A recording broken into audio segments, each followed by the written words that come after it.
Salut Antoine!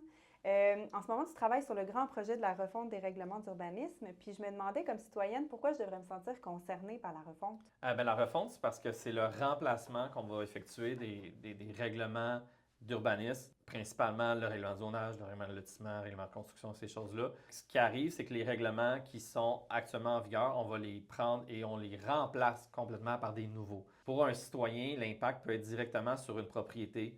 Ça peut être sur un terrain vacant avec son potentiel de construire dessus. Ça peut être sur un commerce, un local commercial, qu'est-ce qu'il va y avoir là. C'est pour ça que tous les citoyens doivent se sentir concernés par ça parce que ça va avoir un impact à la grandeur du territoire. Mettons si je veux consulter les usages qui ont changé pour moi ou voir les règlements qui touchent ma propriété, c'est compliqué? Non, c'est assez simple. On a créé un outil en ligne pour aller consulter. Ça va fonctionner avec l'adresse si on a un bâtiment existant.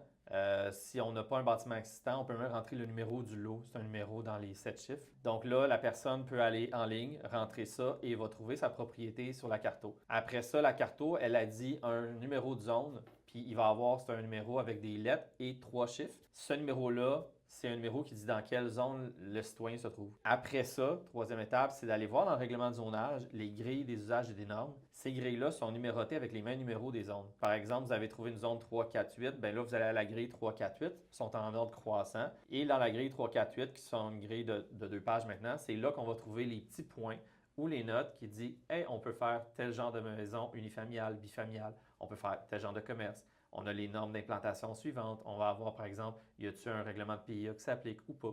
Fait que c'est vraiment la grille qui est l'outil principal de regarder. Et après ça, le règlement de zonage, il y a des normes qui sont un peu plus générales, qui ne sont pas nécessairement applicables zone par zone, qui pourraient compléter l'information. Puis mettons que je note un problème avec ce qui est écrit dans le règlement ou que je trouve une anomalie ou même que ben, je trouve que c'est correct. Là, je ne voudrais pas nécessairement changer ce qui est déjà en cours. Est-ce que je dois en faire part à la ville? Comment ça fonctionne? Tout commentaire est bon parce que, en gros, c'est des versions de travail qu'on fait en ce moment. On n'est pas à l'abri d'erreurs. Donc, un citoyen peut regarder une situation et trouver une erreur. Donc, si jamais tu trouves une erreur, puis tu dis ça n'a pas aucun sens d'avoir ça là, ça peut être ne serait-ce que le nombre d'étages, ils ont juste mis le mauvais chiffre, ça peut être une erreur de frappe.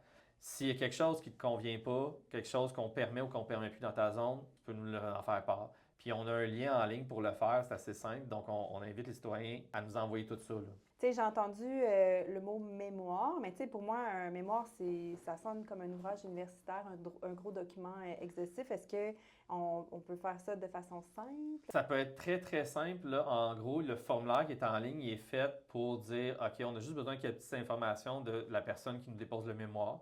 Après ça, on a des endroits, ça dit dans quel endroit. Par exemple, si tu as une question ou un commentaire sur une propriété, la tienne, on va pouvoir comme dire, OK, dans cette zone-là, c'est vrai, il y a un problème. Mémoire, c'est un terme, mais ça peut être un commentaire, ça peut être un petit paragraphe tout petit, ça peut être, si tu veux me faire une thèse de doctorat, vas-y, mais ça peut être juste 3 lignes de dire hey, moi, dans ma zone, j'aimerais ça qu'on remette l'ancienne grille qui permettait telle chose, telle chose, telle chose. Reste simple dans ton vocabulaire. Commence pas à utiliser les termes très techniques du schéma ou du règlement.